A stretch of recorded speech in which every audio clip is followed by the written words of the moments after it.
खबर नहीं। इस हाल में कितने बरस कितनी सदियां गुजर चुकी हैं। ये हशर का मैदान और क़यामत का दिन है। नई ज़िंदगी शुरू हो चुकी है, कभी ख़त्म ना होने के लिए। मैं भी हशर के इस मैदान में गुमसुम खड़ा खाली आंखों से सब कुछ देख रहा हूँ। मेरे सामने अनगिनत लोग भागते दौड़ते गिरते पड़ते चले जा रहे हैं। फिज़ा में शोलों के भड़कने की आवाज़ के साथ लोगों के चीखने चिल्लाने रोने पीटने और आहजारी की आवाज़ें गूंज रही हैं। लोग एक दूसरे को बुरा भला कह रहे हैं, गालियां दे रहे हैं, लड़ झगड़ रहे हैं, इल्ज़ाम तराशी कर रहे हैं, आपस में गुत्थम गुत्था है। कोई सर पकड़े बैठा है, कोई मुंह पर खाक डाल रहा है, कोई चेहरा छुपा रहा है, कोई शर्मिंदगी उठा रहा है, कोई पत्थर से सर टकरा रहा है, कोई सीना को थप्पड़ मार रहा है, कोई खुद को कोस रहा है, कोई अपने माँ बाप बीवी बच्चों दोस्तों लीडरों को अपनी इस तबाही का जिम्मेदार ठहरा कर उन पर बरस रहा है। इन सब का मसला एक ही है, क़यामत का दिन आ गया है और उनके पास उस दिन की कोई तैयारी नहीं। अब ये किसी दूसरे को इल्ज़ाम दें या खुद को बुरा भला कहें, मातम करें या सब्र का दामन थामें, अब कुछ नहीं बदल सकता। अब तो सिर्फ इंतज़ार है कायनात के मालिक के ज़हूर का, जिसके बाद हिसाब किताब शुरू होगा और अदल के साथ हर शख्स की किस्मत का फैसला हो जाएगा।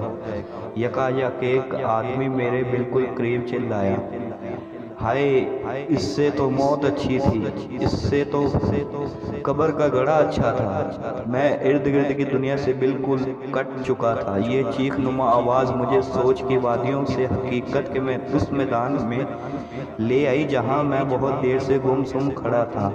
लम्हा भर मेरे जहन में इब्तिदाई इंतहा तक सब कुछ ताज़ा हो गया। अपनी कहानी, दुनिया की कहानी, ज़िंदगी की कहानी सब फिल्म की रील की तरह मेरे दिमाग में घूमने लगी। इस भयानक दिन के आगाज़ पर मैं अपने घर में था। उस घर का महल वकूफ़ खारजी दुनिया के किसी शख्स को समझाया नहीं जा सकता। एक ज़ाहिर नज़र के लिए ये घर कब्र का एक तरीकी गढ़ा, मगर दरअसल ये आखिरत की दुनिया का पहला दरवाज़ा था। वो दरवाज़ा जिसे अंदर से नहीं खोला जा सकता। मुझे उस दरवाजे को खोलने में कोई दिलचस्पी नहीं थी, क्योंकि मैं उस दरवाजे से गुजर कर बरज़ख की इस दुनिया में दाखिल हो चुका था, जिसमें मेरे लिए ख़त्म ना होने वाली राहत थी। उस रोज़ मुझसे मेरा अदम दरबिया और मेरा महबूब दोस्त सालिहा मिलने आया हुआ था। सालिहा वो फरिश्ता था जो दुनिया की ज़िंदगी में मेरे दाएं हाथ पर रहा। उसकी कुर्बत मौत के बाद की ज़िंदगी में मेरे लिए हमेशा बाइसे इत्मीनानत रखती रही और आज भी हमेशा की तरह हमारी पुरलतफ़ गुफ्तगू जारी थी। दौरान गुफ्तगू में उसने पूछा, यार ये बताओ, तुम्हारी ड्यूटी मेरे साथ क्यों लगाई गई है? बात यह है अब्दुल्ला कि मैं और मेरा साथी दुनिया में तुम्हारे साथ ड्यूटी किया करते थे। वो तुम्हारी बुराइयां और मैं तुम्हारी नेकियां लिखता था। तुम मुझे 2 मिनट फारग नहीं रहने देते थे। कभी अल्लाह का जिक्र, कभी उसकी याद में आंसू, कभी इंसानों के लिए दुआ, कभी नमाज, कभी अल्लाह की राह में खर्च, कभी खिदमत खल्क। कुछ और नहीं तो तुम्हारे चेहरे पर हमा वक्त दूसरों के लिए मुस्कुराहट रहती थी।